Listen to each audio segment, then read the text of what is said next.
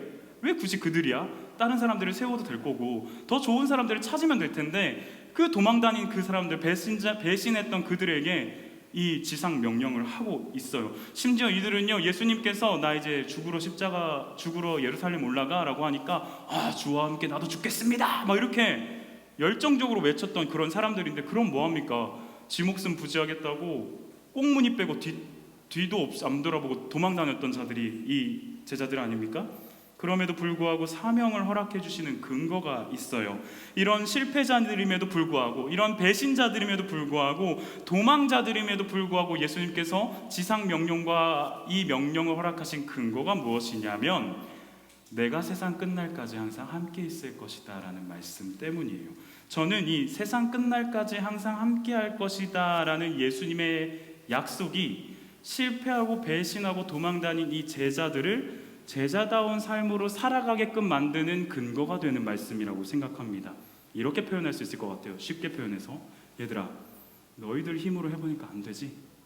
너희들의 의지로 해보니까 안 되지. 너희의 생각으로 해보니까 마음대로 안 되지. 자꾸 실패하고 자꾸 넘어지고, 그 넘어지는, 도망가는, 배신하는 너희들의 스스로의 모습을 보면서 굉장히 절망감에 빠지고 낙담하게 되지. 그런 너희에게 내가 사람을 살릴 수 있는 사명을 주고 그리스도인답게 살아가도록 요청할 수 있는 건 다른 게 아니라 내가 너희랑 항상 함께 하기 때문이야 라는 말씀을 오늘 저와 여러분들에게 하고 있어요. 저는 여러분들과 이런 그 성경을 같이 묵상하고 나누면서 꼭 계속 반복적으로 하고자 하는 게 뭐가 있냐면요, 우리한테 늘 익숙했던 기독교적인 표현에 대해서 정확하게 알려주고 싶어요. 오늘 말씀과 결부되는 기독교적인 표현이 하나 있습니다. 아마 진짜 많이 들어봤을 거예요. 임마누엘이라는 표현을 진짜 많이 들어봤을 거예요. 이 임마누엘이라는 표현을 들어봤는데 어떤 의미인지 잘 모르고 썼던 친구들이 있을 거예요. 이거 히브리어거든요. 이거는. 근데 히브리어가 이쪽에 잘 안 들어가더라고요. 자꾸 깨져서 제가 그냥 한글로 이렇게 임시 이런 거 아니에요. 그냥 임이에요. 임마누엘을 히브리어를 풀어보면 이런 겁니다. 임은 함께한다, 함께라는 뜻이고요. 마누는 우리와, 우리가 라는 뜻이고, 엘은 히브리어로 하나님을 의미합니다. 이걸 풀었으면 노란색으로 하나님이 우리와 함께 하신다 라는 의미를 갖고 있는 게 임마누엘이에요. 그래서 임신영엘 집어넣으면 하나님이 신영이와 함께 하신다. 임성주엘 하면 하나님께서 서성주 부장님과 함께 하신다. 임은서엘, 은서와 함께 하신다. 임채오엘, 하나님이 채오와 함께 하신다. 다 자기 이름 넣으면 하나님이 임마누엘, 우리와 함께 하신다라는 의미. 이건 이제 더 이상 여러분 잊어버리지 않겠죠? 이런 의미를 가지고 있습니다. 그런데 오늘 마태가, 이 복음서를 기록한 마태가 1장에서 예수님의 탄생을 기록할 때 임마누엘이라는 표현을 썼었어요. 보라, 처녀가 잉태하여 아들을 낳을 것이요 그 이름을 임마누엘이라 하리라. 이는 그가 하나님께서 우리와 항상 함께 하신다라는 뜻이다 라고 1장에서 그렇게 썼는데, 이제 끝! 마지막 28장 마지막 구절에서 내가 너희와 항상 함께 하겠다, 하나님이 너희와 항상 함께 할 것이다 라는 이 말씀을 다시금 반복하고 있습니다. 이 언어 영역이 아니지, 너는 이제 국어 하는 친구들한테 이 부분은 그거잖아요. 수미 쌍관법 맞죠? 네, 앞에와 뒤가 같아지는, 이게 굉장히 강조되고 있는 장면인 거예요. 마태는 처음부터 끝까지 하나님이 우리와 함께 하신다라는 말씀을 하고 싶었던 거예요. 명령의 근거는 아까 얘기했던 그 지상 명령의 근거는 약속이라고 생각합니다. 왜냐하면요, 우리에게는 이 명령대로 살아갈 힘이 없기 때문이에요. 하나님을 기쁘시게 하고 하나님의 마음에 쏙 들게 살아갈 힘과 능력이 우리 스스로에게는 발현될 수가 없어요. 그래서 한간에 어떤 목사님들이 이렇게 쓰세요. 우리는 발광체가 아니라 반사체다. 우리에서 스스로 빛이 나는 게 아니라 빛 대신 주님이, 이 조명이 나를 비추니까, 화려한 조명이 나를 감싸니까 내가 빛이 나는 것처럼 보이는 거예요. 이 조명에 대한 일화를 잠깐 얘기하자면, 지난주에는 되게 어두웠거든요. 왜 그런가 했더니 조명이 다 여기를 찍고 있더라고. 어제 이제 이 김다함 전사님이랑 사다리 타고 올라가서 이제 서로 여기 서가지고 잘 찍히나 보자고 막 이렇게 했던, 이 조명이 나를 찍는 것은, 나를 찍는 게 아니죠. 갑자기 깡이 자꾸 생각난다. 조명이 나를 비춰서 그 빛이 나에게서 여러분들에게 비춰지는 것처럼 우리는 반사체예요. 발광체가 아니에요. 그러다 보니 명령대로 살아갈 힘이 없는 우리에게 예수 믿는 사람으로서 살아갈 힘과 능력은 어디에 있냐면 예수님께서 함께 하시기 때문에 그곳에 있다라는 거를 지금 명령에 앞서 근거로 약속하고 계시는 겁니다. 말씀을 맺을게요. 말씀 맺는데 저와 여러분 영상 하나 보고 갈게요. 제가 오늘 그 모래 위의 발자국이라는 영상을 하나 가지고 왔거든요. 되게 짧은 내용의 영상인데요. 사실 저가 진짜 너무 괴롭고 힘들었을 때 우연찮게 유튜브에서 이 링크 타다가 요걸 보고서 혼자 침대에 누워서 어마무시하게 울었던 기억이 있어요. 나도 주님과 함께 걸어가고 있다고 생각했는데 내가 가장 지치고 힘들었던 그때에는 발자국이 하나밖에 안 보이는 거예요. 그런데 그 발자국이 하나밖에 안 보이는 이유는 그 지치고 힘든 나, 걸어갈 기력조차 없는 나를 주님께서 업고 가고 계셨구나. 그게 예수님과 함께 걸어가는 사람이 누릴 수 있는 특권이구나라는 생각을 하게 됐어요. 여러분들 각자의 우리 고등학생으로서 힘들고 괴로운 시간들이 있을 겁니다. 꼭 힘들고 괴롭지 않다 하더라도 그리스도인으로서 살아가는 게 좀 부끄럽고 민망한 상황들이 있을 겁니다. 먼저는요, 여러분들이 그리스도인으로 살아가는데 부끄럽고 민망하게 만든 우리 어른 그리스도인들이 잘못했어요. 죄송해요. 이건 너무 명백한 잘못이라 생각해요. 어른 그리스도인들이 제대로 사는 모습을 못 보여줬기 때문에 오늘날 많은 기독교가 핍박을 받고 또 박해를 받고 교회 왜 다녀? 라는 질문을 받게 되는 거라고 생각해요. 마찬가지로 또 하나 더, 여러분들이 그렇게 힘겨워하는 그 아까 말했던 경배와 의심에 공존하는 그런 상황 가운데, 그 두 마음이 있는 그런 상황 가운데 한 가지 확실히 기억했으면 좋겠는 게 하나가 있어요. 뭐냐면 하나님은요, 예수님은요, 반드시 약속하면 이루시는 분이라는 사실을 기억했으면 좋겠어요. 성경에는 수많은 약속들이 있어요. 이 약속들은 하나님께서 허투루 하지 않으시는 분이세요. 다 이루어내세요. 다 이루어내세요. 내가 세상 끝날까지 항상 너희와 함께 있을 것이라는 이 약속도 지금도 우리가 인지하지 못하지만 이루고 계시고요. 앞으로도 우리의 어떠한 상태나 상황과는 상관없이 반드시 이 말씀을, 이 약속을 이루어내실 거예요. 여러분의 삶에서. 기억했으면 좋겠어요. 처음 가는 길 시리즈를 마무리하면서 정리하고 싶습니다. 처음 가는 길의 그 두려움과 떨림 앞에서 어색함과 부끄러움 앞에서 하나님의 큰 그림이 있음을 믿음으로 바라보고 내딛는 저와 여러분이 되면 좋겠고요.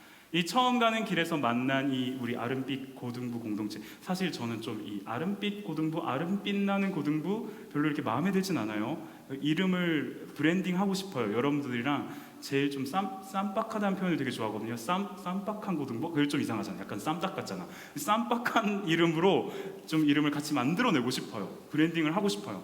아무튼 이 공동체를 잊지 못할 신앙의 추억의 공동체로 만들면 좋겠어요. 옆에 있는 사람들을 잊지 못할 믿음의 동역자로 만드는 공동체가 되면 좋겠어요. 지금은 좀 어색하긴 하지만. 그리고 마지막으로 오늘 말씀처럼 처음 가는 길 위에서 하나님이 우리와 함께하고 계심을 잊지 않았으면 좋겠어요. 이건 진짜예요. 진짜 리얼이에요. 저는 그 은혜를 경험한 사람이고, 여기 있는 청년쌤들도 그러기 때문에 여기 와 있는 거고, 부장님도 그 하나님이 함께 하심을 알기 때문에 여러분들을 섬기고 싶어서 이 자리에 온 거거든요. 왜 우리 친구들도 마찬가지가 되면 좋겠습니다. 우리 말씀을 생각하면서 함께 찬양하면 좋겠는데 아까 처음 불렀던 찬양이죠. 형제의 모습 속에 보이는 이란 찬양인데요, 저는 그 찬양에서 1절 가사인 형제의 모습 속에 보이는 이라는 가사도 물론 좋지만 2절 가사인 우리의 모임 중에 임하신 하나님 영광 아름다워라는 찬양을 너무 좋아해요. 왜냐하면 하나님이 우리와 함께하고 계신다라는 걸 되게 가슴 깊이 막 찬양하는 것처럼 느껴지거든요. 그래서 함께 그 가사를 생각하면서 찬양하겠습니다. 2절입니다. 우리의 모임 중에 임하신, 우리의 모임 중에 임한 하나님 영광 아름다워라. 하나님 영광 아름다워라.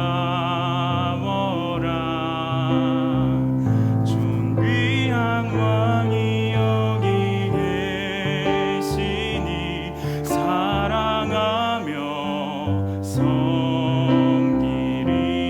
한 번 더 찬양합니다. 우리의 모임 중에, 우리의 모임 중에 하나님 영광 아름다워라. 하나님 영광 아름다워라. 존귀한 왕이 여기 계시니 사랑하며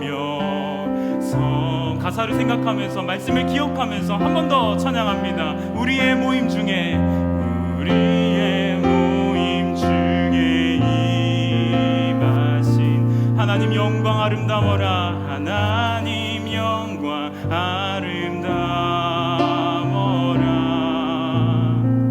존귀한 왕이 여기 계시니 사랑하며 섬기리. 말씀을 가지고 제가 기도하겠습니다. 하나님 감사합니다. 오늘도 우리에게 허락하신 이 귀한 자리에서 하나님 말씀을 듣게 하시고 또 그 말씀을 품고 함께 묵상하며 앞으로 살아갈 삶을 향하여 달려갈 수 있게 하심에 감사를 드립니다. 하나님, 처음 가는 길이라는 시리즈로 3번에 걸쳐서 3주에 걸쳐서 함께 말씀을 나눴습니다.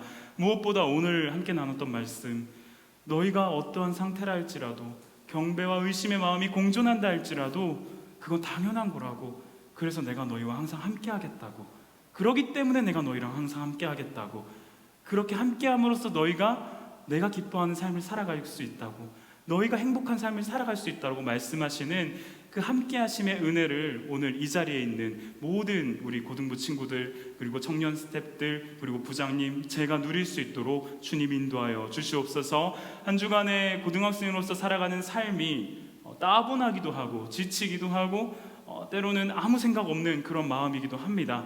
그저 하루하루 흘러가는 대로 흘러가는 우리의 삶입니다. 그러나 그런 중에 있다 하더라도 하나님께서는 우리와 함께하고 계신다는 사실, 임마누엘의 하나님을 찬양하는, 경배하는, 기억하는 저희 아름빛 고등부 공동체가 되도록 인도하여 주시옵소서. 감사를 드리오며 살아계신 예수님의 이름으로 기도합니다.